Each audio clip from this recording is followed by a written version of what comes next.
Hi, it's John, and welcome to the channel. 4:52 a.m. Sunday, July the 27th. I hope you're having a great Sunday afternoon. I do have my big blue mug of coffee. It's just sitting over there, but I wanted to show you this to start things off. I'll come back to this in just a moment. This afternoon, I was having a bit of a snooze on a rainy afternoon in Calgary. It's up very early this morning, and I woke up to see this on my screen. So you can see this from YouTube. Trump, we've reached a deal. Breaking: Trump and EU reach a major trade deal. So, oh, really? So there was Ursula von der Leyen, the head of the European Union, sitting next to Donald Trump, and they have signed a deal. Now, as you know, Canada does not have a deal with our biggest trading partner, the United States of America. But in that video, the very first thing Donald Trump brought up was this. The European Union is going to agree to purchase from the United States $750 billion worth of energy. $750 billion worth of energy. And again, the energy is a very important component because we have more energy than anybody else in that sense. And I think it was very wise that they buy a lot of energy, and it's great stuff, and it solves a lot of problems. So that was a great decision, I think. The EU is going to buy $750 billion worth of energy from the United States of America. Meanwhile, here in Canada, here in Alberta, we can't get a pipeline from the east to the west to do something like this because we've got the Liberals in the way. We've got Mark Carney in the way.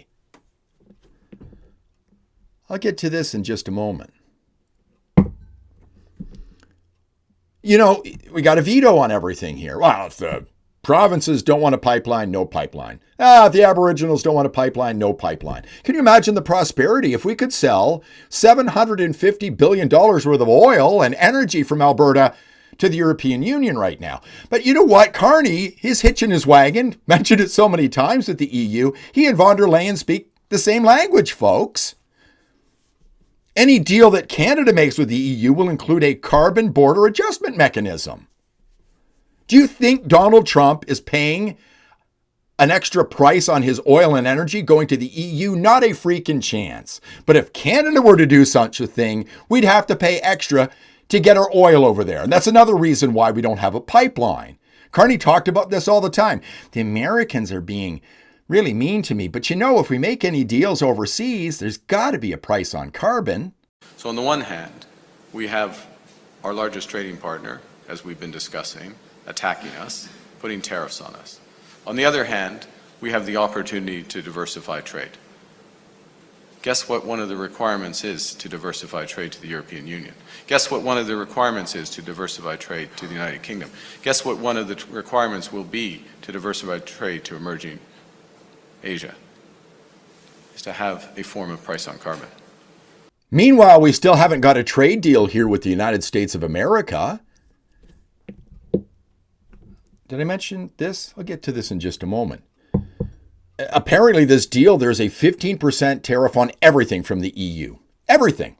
And the EU, because of a trade imbalance, is buying all this stuff, including the aforementioned energy, from the United States of America. Von der Leyen was asked about this. Yes, ma'am. I have a question for the EU Commissioner President.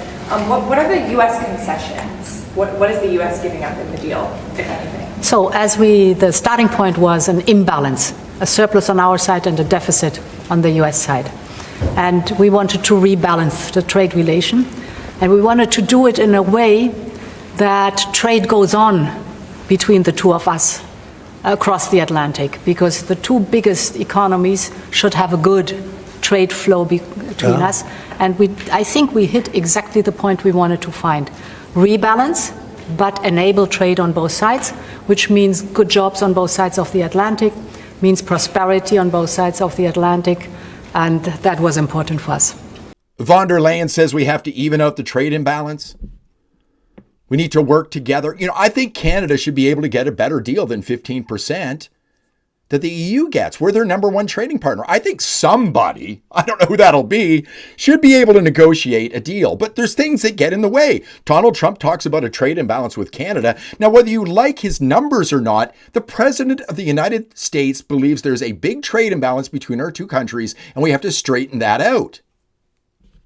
And there's something else that really bothers him. He said this way back in March, and he's still talking about this today. Canada has been ripping us off for years on tariffs for lumber and for dairy products. 250%, nobody ever talks about that. 250% tariff, which is taking advantage of our farmers, so that's not going to happen anymore. They'll be met with the exact same tariff unless they drop it. Dairy and lumber, but dairy. This is a big thing with Donald Trump. Supply management, which is now entrenched in Canadian law. Could that be the reason? Other people have talked about it. Milk getting in the way of a trade deal between Canada and the United States of America because the Liberals and the Conservatives, because Poilievre says he won't touch supply management either, but the Liberals and the Conservatives are trying to protect Quebec. We've got a government that won't get our oil to the East Coast so we can sell it to the EU. $750 billion in energy from the United States to the EU. That will never happen for Canada, but at least you got high prices on your milk, folks. What a great trade-off, eh? Thanks for watching. I hope you liked the video.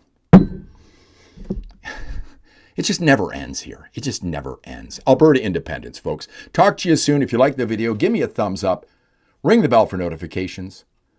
Subscribe to the channel. Thank you so much. And I'm going to raise my big blue mug to you. Have yourself a great Sunday evening.